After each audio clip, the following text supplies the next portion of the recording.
Good evening, everyone. My name is Abhishek Jain, and I'm pleased to invite you all to today's session on working as an analyst and senior analyst at Bain Company. Towards the end of today's session, we will also be having a Q&A session, for which I would request you all to put your questions in the live chat box. We're very fortunate to have with us Vedant Rungta and Soumya Singh.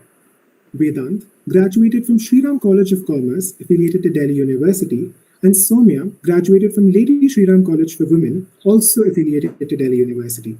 They've both completed their tenures at Bain Company as an analyst and thereafter also as a senior analyst, and are both currently working as associates at Bain Company. In today's session, Vedant and Soumya will be speaking in detail on working as an analyst and also as a senior analyst, what the work entails, and how could one improve their chances of actually getting selected as an analyst at Bain & Co. I would now like to hand it over to Vedant and Soumya to begin this session. Thank you, Abhishek and team. It's likewise. Thank you for inviting us here, and we hope that the session is fruitful for all of us here. So, without further ado, coming down to the hot topic for the day, giving a brief as to what departments or where I have worked, just to give you a more clarity in terms of the discussions that might happen, entailing specifics to my experience. So, I've been working for the past 2 years with Bain Company, where in the first year I worked with the strategy department, where I was a part of the flex team, and I did quite a bit stack of cases, including M&As, corporate finance, client development, due diligence. And my second year of work at Bain has been more with the consumer products department, where we are working more around the operational excellence and the commercial excellence for the CPG clients.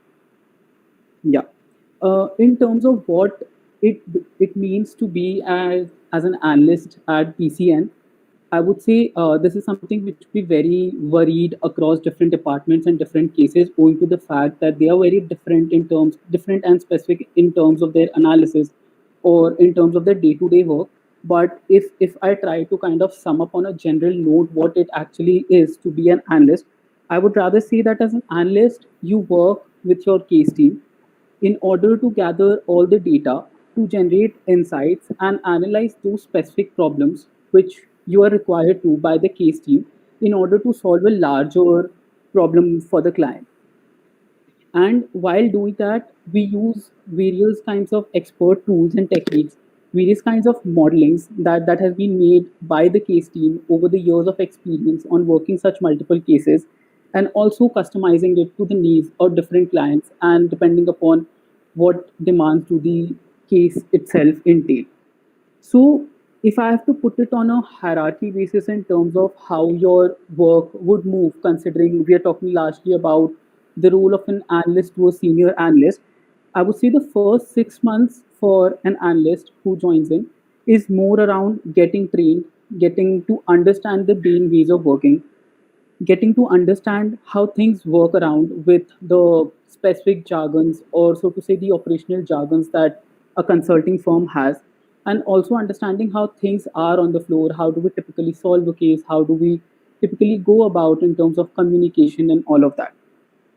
I would say that the next 6 months would involve with the analyst picking up smaller work streams, trying to understand how different work streams actually come together, trying to put in their hands, get their hands dirty, working on smaller work pieces across spread across the entire analysis solely, and then make changes to it or give their own inputs, which are considered to be very valuable by the team.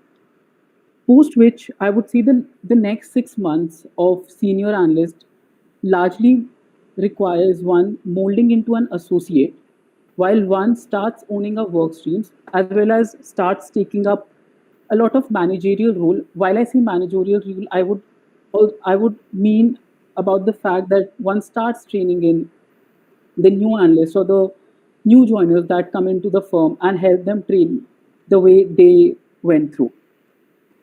So that I would say is largely about how an analyst has a role to play at PCN on a very generic note. Again, as I mentioned earlier, it would be very specific to the department, very specific to a case that somebody it is. But to sum it up, it would be more like a very generic structure and a general career trajectory of one who's kind of joined in as an analyst and moved towards the trajectory of an associate. Yeah, and maybe I would hand it over to Soumya to share some of her experiences, post which we can talk about what are those ways or how do we actually get through or crack through a firm like Bain Capability Network. Yeah. Right. So just like Vedant mentioned right in the beginning that your experiences really differ starkly based on what kind of team you're in, what is the kind of exposure and case mix that you have worked on. So my experience was slightly different from Vedant's. I have largely been a part of the corporate finance practice, wherein I've worked on different cases across industries and geographies related to corporate finance, M&A, private equity. But in addition to that, I've also done a few consulting related cases. So I've had some experience in terms of like how a dynamic consulting case works vis-a-vis a case situation where the objective is to support the case teams to based on the kind of expertise that you have developed over time. So just to kind of like give an overview, I would say Vedant rightly summed up like the kind of trajectory looks pretty similar for almost everybody.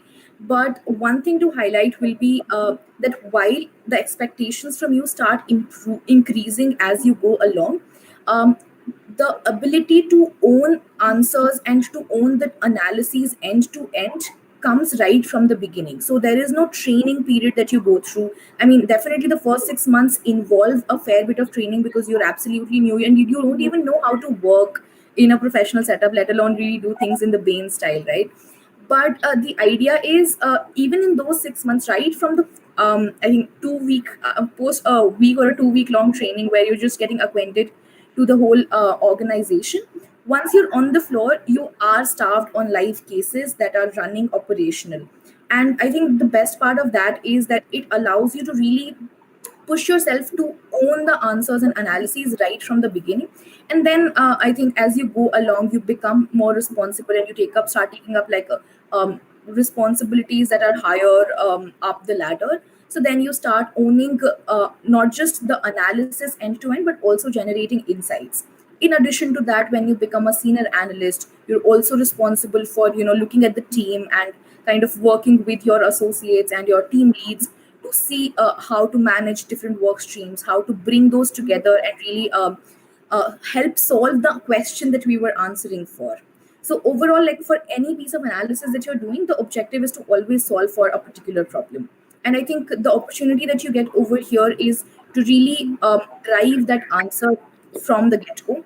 And as you go along, I think an important differentiator for me has been that if you are in a setup like this, you're able to really push yourself to develop those hard skills of data analysis and generating insights and really finding answers, problem solving basically. But in addition to that, you're also able to constantly develop your software skills in terms of communication, in terms of also leadership, because even if you're not leading a team per se, you're still managing so many different work streams and you're taking a lot of initiative to kind of drive those answers and leading things end to end.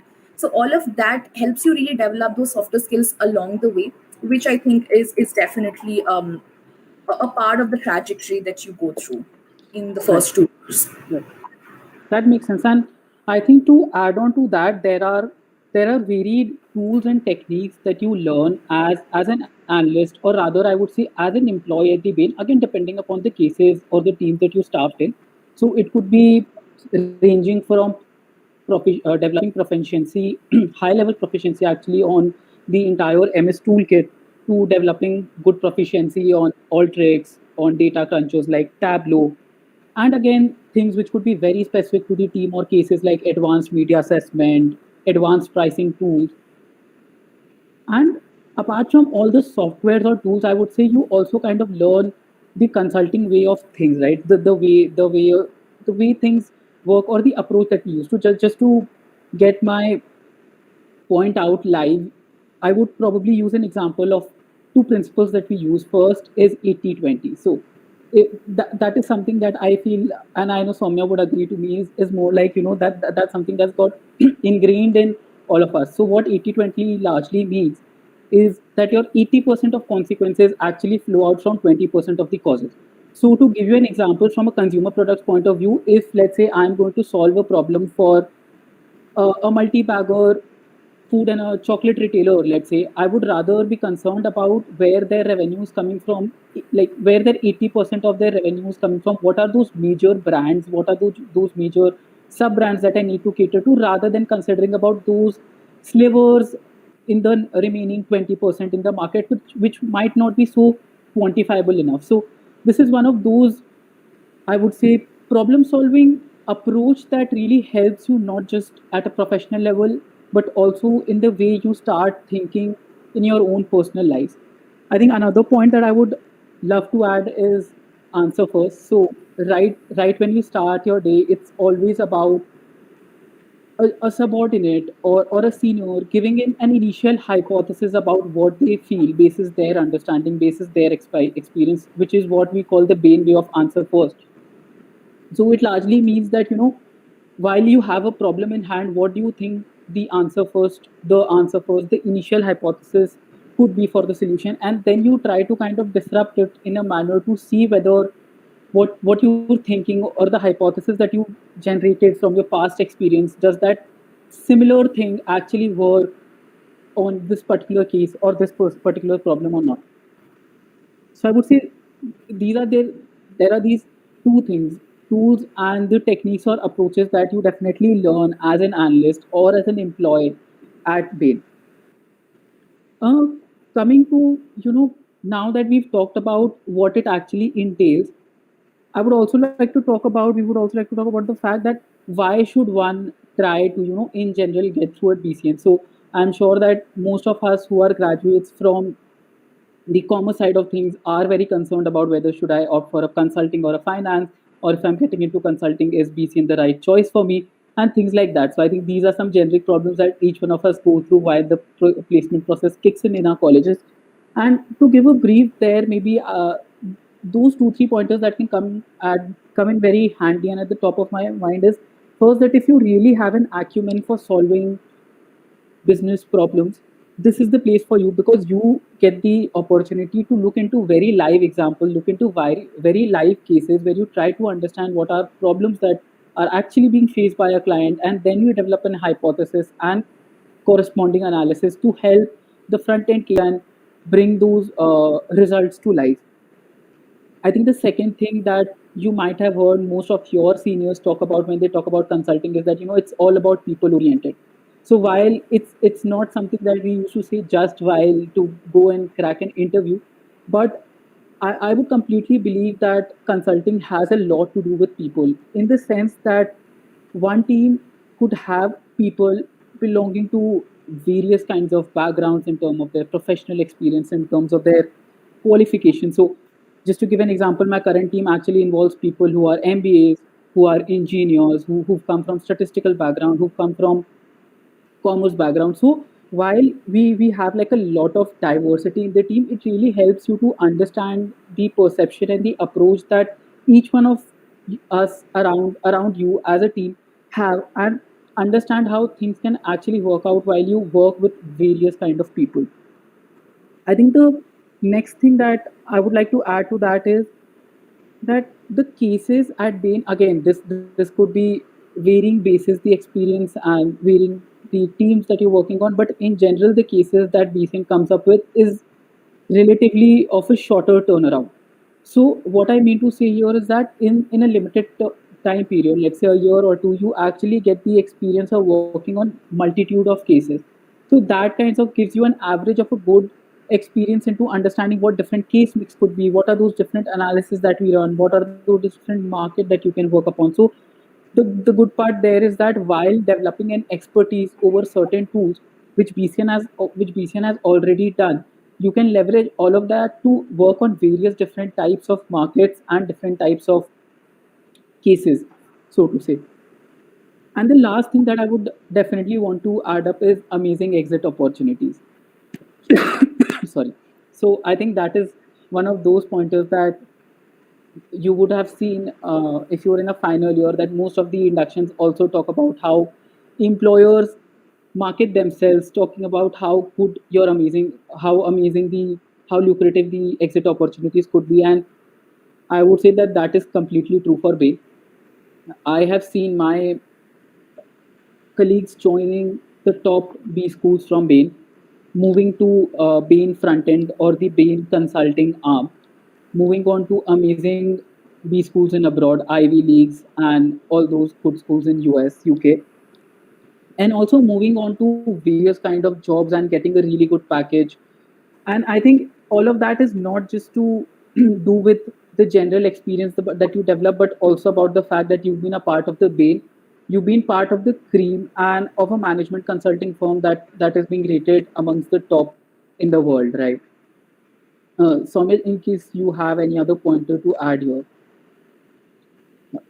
No, I think I totally agree with Vedant on all of the points. Just wanted to say that the kind of dilemma that he's talking about is not exclusive to commerce students. I am a math graduate from LSR, and I think everybody I knew was also facing similar dilemmas back in the college times. So I would say, given, I mean, the kind of audience that we're catering to right now, almost everybody is really thinking about what to do.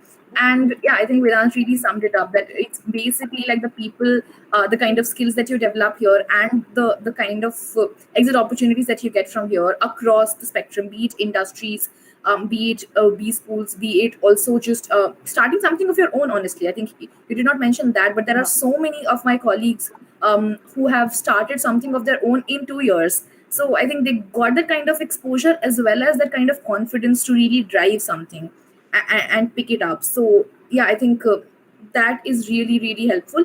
And going forward as well, the Bain brand also really supports. So when you're exiting, the fact that you're coming from an organization such as Bain, it really holds a lot of value in terms of whatever you say. So even in like a bigger team setup where you're relatively newer in the organization, and you're also not as experienced as say other folks in the team, but your points will still be heard and they will still be valued just by virtue of how you bring a Bain perspective along with you.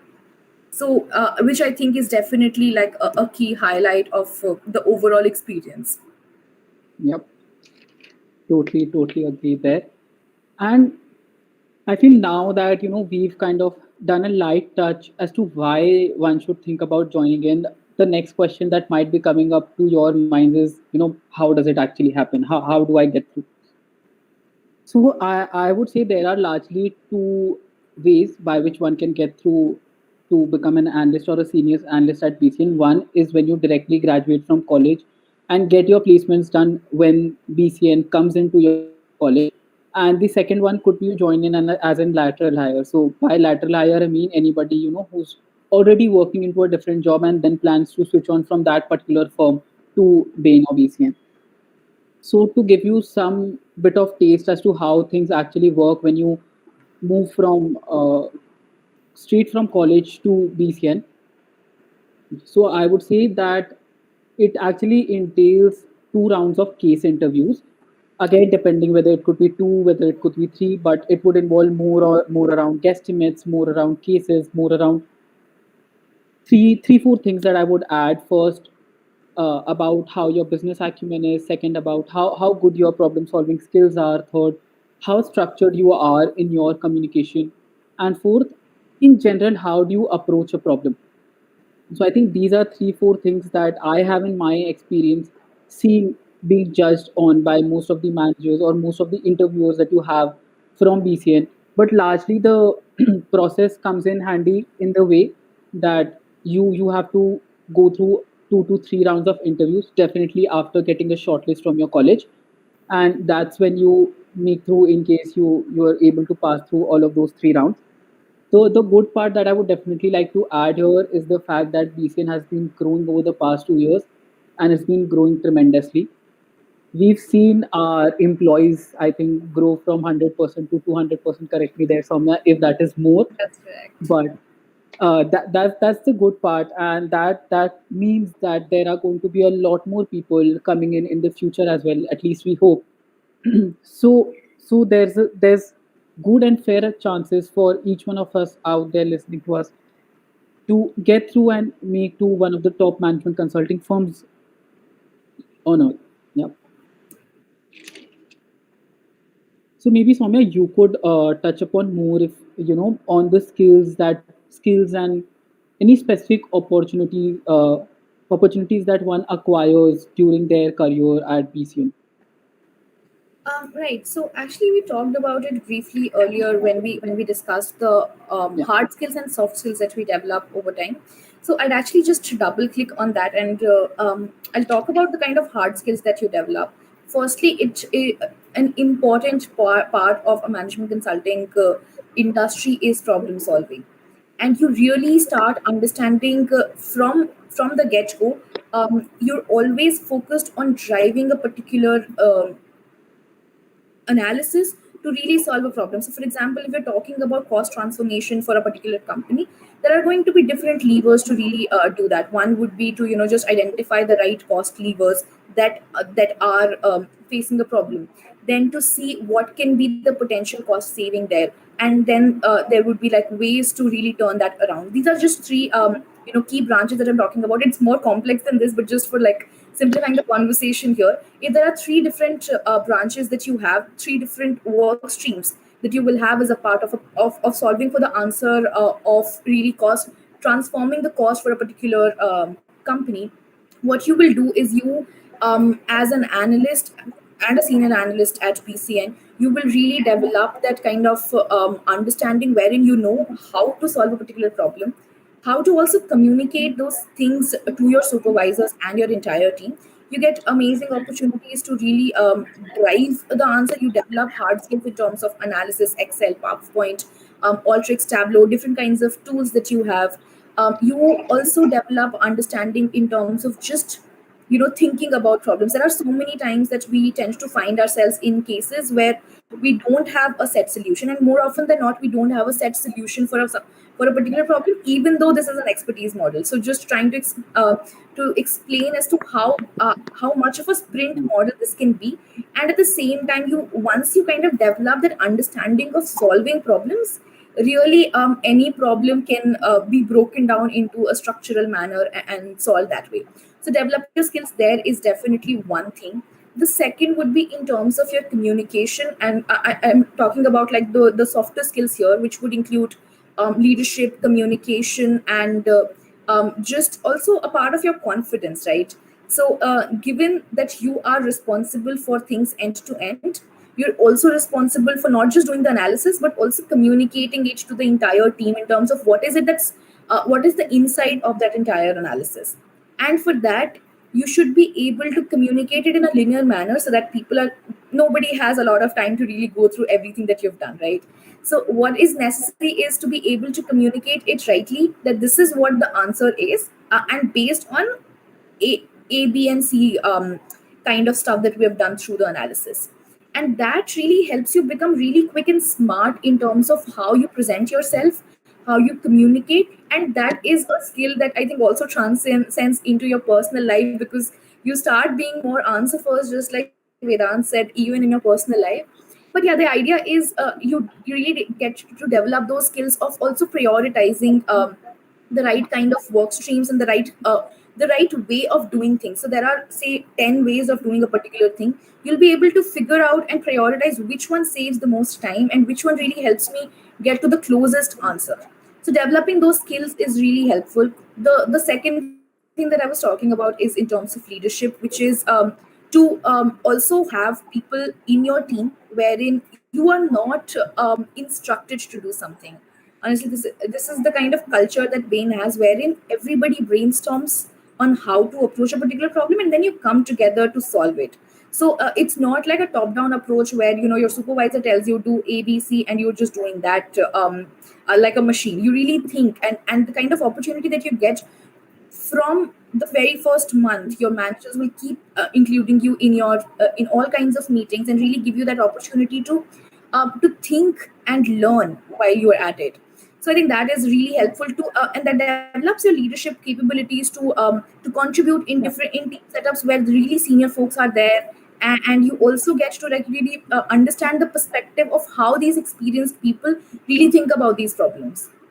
The third thing that I was talking about was your confidence. So just by virtue of being a part of a setup like this and to be able to really solve through really dynamic problems, and from personal experience, I'd say that I've found myself in situations so many times where I was like, I have no idea how to do this. And then over the next couple of weeks, you figure out and then you finally close it. And you do a pretty good job at it. And that's not just one person driving it, but also like how the team comes together to really do that. It helps, it really boosts your confidence in you as a person, that you have developed that skill set to be able to solve problems. And that very well links back to like how your exit opportunities then really come along, because you have developed the right kind of skill set for this. Yeah. And sorry. And just to add a very quick point to what Soumya mentioned, I would say the way you start looking at things changes drastically while you work here. So just to give an example, after having worked in consumer products, the way I now look at things when I go to Big Bazaar is completely changed. The way I analyze how the shelf spacing has been done, or the way I analyze what products have been kept in front, what could a potential pricing be, what could the profits that a retailer could be entailing, and so on and so forth. And this is something that could go on for long. But something that I feel most of us here have felt is that your approach and your way of looking at things completely changes. The way you fathom things to be, I feel, brings upon a drastic change in terms of maturity, in terms of structure, and in terms of just finding out the right way how you think about something. And yeah, and now that we've touched about how, what, why, and maybe like, yeah, so probably this would help you solve the ikigai. But there are these few, I would say, rather common myths that at least us, we too had heard while we were in college, and we'll try to be as frank to you guys so that it really helps you to make a choice and decision for your future career. So we'll try to shoot in all those common pointers, all those general things that we had heard, and try to give you the best and the most honest opinion, the most objective opinion from our experience and our skill set, and then leave it to you to decide how you want your things to be. But firstly, first point that I would definitely like to pick up is I've heard a lot of my friends at SRCC say that I don't want to do a job because it's going to be a 9 to 5 boring desk job. I'm going to report to a manager. I'm just going to do some work which might not be so interesting. So it'll be just more like money gets becomes like a bait to me, and all I've been doing is running behind and chasing behind that money without having a life. So I would say that I don't know how things work at other places, but in my experience and in my experience of talking to a lot of people and a lot of my colleagues, I feel our jobs is way more interesting to be called a 9 to 5 job. It's actually about you come very excited in the morning to pick up something which is very unique to that particular day, to pick up an analysis which is very different to that particular day, and then you try to solve and get your head over it.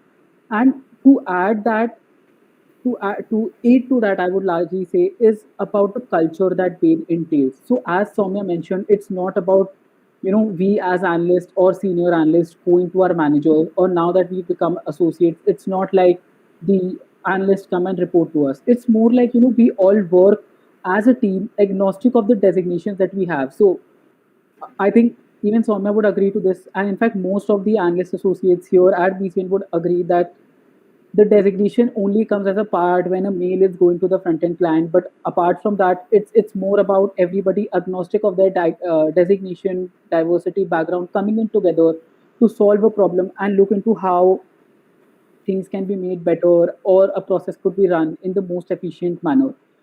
So I feel, so what I mean to say here is that the best part is that each one of us as an individual in a very short period of time get an understanding and are in a position to give out our opinions on how a case should be taken ahead or how a problem should be solved, and that is heard equally as you would hear your manager or senior who's been in the industry or the company for long. So I feel culture is one thing that hands down makes Bain stand out. And I think that the reason why Bain has been acclaimed as the best employer to work around the globe, at least one of the top employers to work, is something which I would completely resonate to. The second thing that I would like to add, just like a pointer here, is that the leadership team in general is very open to the thoughts that you might have. So if you're coming up with something which is beyond casework, or if you just randomly are going to them talking about any fun element that you want to add in your team, or there's a particular, let's say, an event that you want to organize on one of those uh, holidays, or rather, occasions, that is something that is really happily looked upon to, and they are more than happy and more than willing for each one of us to add in that flavor or add in and do things in the way we want. So in that term, I feel the leadership team, the LT at BCN and Bain in general, are very open minded. Yeah. So you could go next, shoot up any pointer that you feel that busts the current myths. Um, Yeah. yes, absolutely.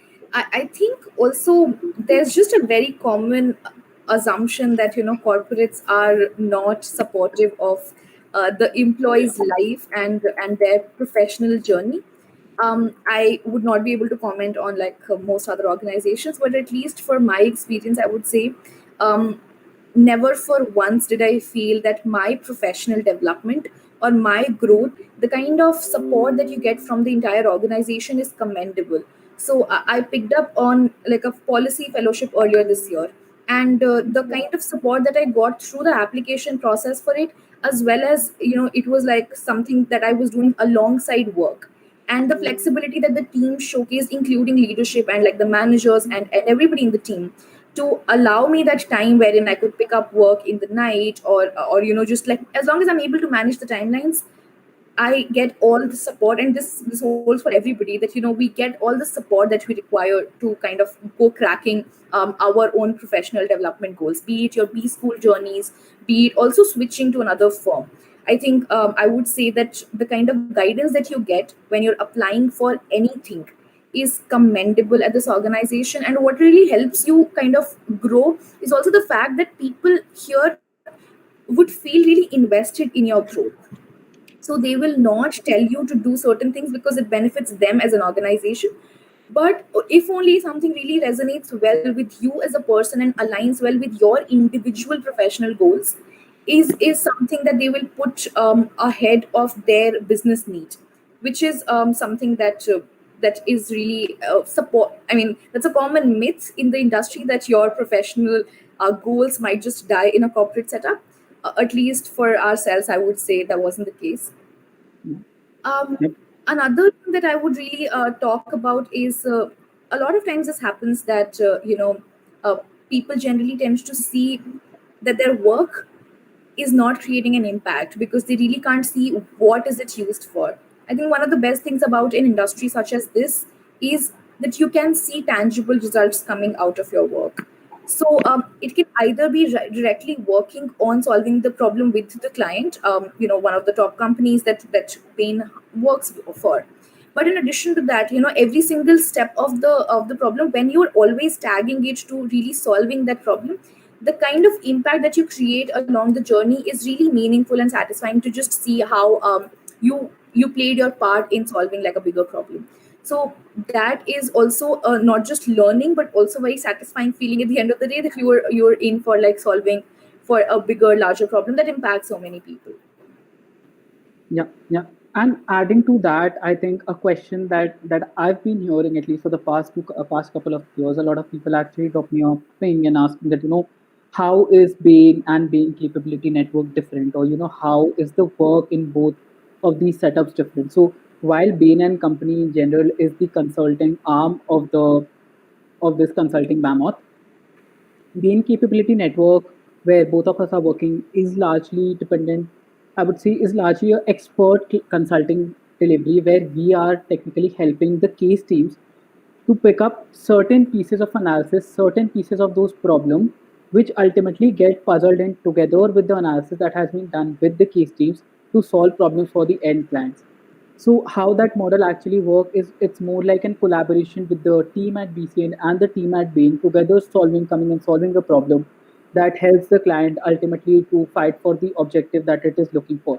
So again, a lot of your work at BCN would involve we picking up a work stream end to end, as Soumya mentioned, and picking up specific pieces of analysis there where we develop an expertise on, and that is something that you develop not just for a particular case, but you work across industries, across sectors, and across clients. So that really gives a holistic picture as to how things work, as well as develop something which is very niche, something which is, I would say, uh, very developed and mature for one to conquer, not just for their growth at BCN, but also once they step out for looking, for better opportunities, if that is the word or phrase I could use. Yeah. Any other pointers, Soumya, that you might have? No, I think that is all. Happy to take any questions Yeah. after this. All right. Thanks a lot, Vedant and Soumya. I think that was a very, very interesting discussion. So thanks a lot for preparing and for also for joining for this lovely session. To start off with the questions, I think I do have a couple of questions. I think the first question is a question that almost every single student who's going into management consultancy has, and that is with respect to the importance and relevance of having an MBA or an MIM or any of these other degrees. That students think that, okay, if we do not have these, is it that we really can't grow too much in our career as a consultant or as an analyst in one of these top firms? And what are your comments on that? Soumya, would you like to start? Yeah, sure, I can go. So I would say again, it's totally an individual's aspiration in terms of whether you want to pursue your higher studies or not. I wouldn't say that it is going to be like a considerable bottleneck in your progress, primarily because you really develop a lot of skills on the job, and as long as you keep honing those skills and look for opportunities for growth, within your area of work, you will be well placed to really move up the ladder. But in case you're interested in pursuing your higher studies just to broaden your horizon and to also be able to really expand on the kind of opportunities that you can explore, that's definitely a good way to look at it. And most of the people who make it through, like at least Bain Capability Network for campus recruitments I'm talking about, it's mostly undergrads or like a few MBA colleges that they go to. The idea is, most people have that aspirational value to just finish their masters and get more qualifications, but I don't think it's any barrier in terms of going up the ladder. Yeah, yeah. And in fact, just to quote, there are quite a lot of people at BCN leadership who've actually believed that MBA is not a prerequisite, or as Soumya mentioned, not at all a barrier, and they've grown right from the stages of the lower levels of designation to the topmost, and they felt that MBA is not one of those things that you definitely have to like a must have on your profile.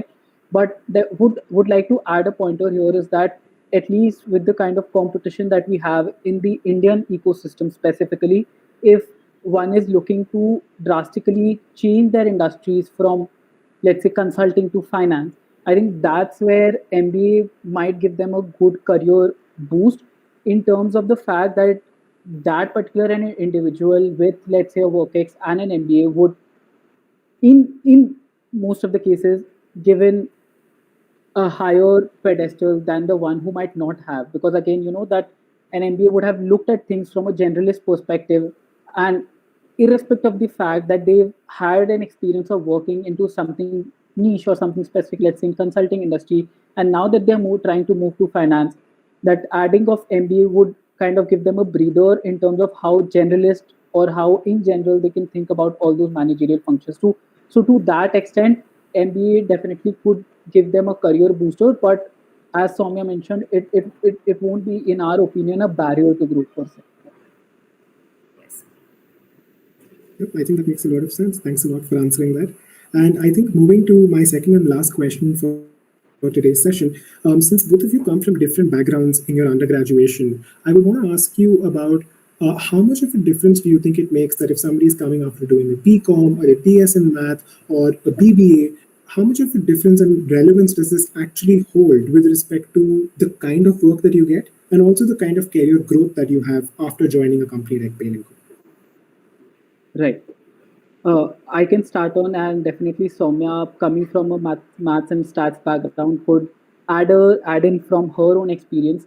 But the moment you step into BCN, it's about an analyst. So it doesn't matter if you've done a commerce or you've done engineering or let's say you've done any other course. So to them, it's more like an analyst who has gotten agnostic of their profiles, if that is the word I should use, institutions that they've coming from or the courses that they've done. So all of us are placed at equal pedestals because let's try to understand the fact here that as undergrads, most of us do not have a very legitimate work experience apart from those few months of internships that we've done. So we're more like an empty glass in terms of professional experience and professional understanding. So most of our training and most of our ways of working, most of our case specific demands are something that we are trained upon on the floor while we are in the firm. So that is something which would not be affected by the previous experiences that we have.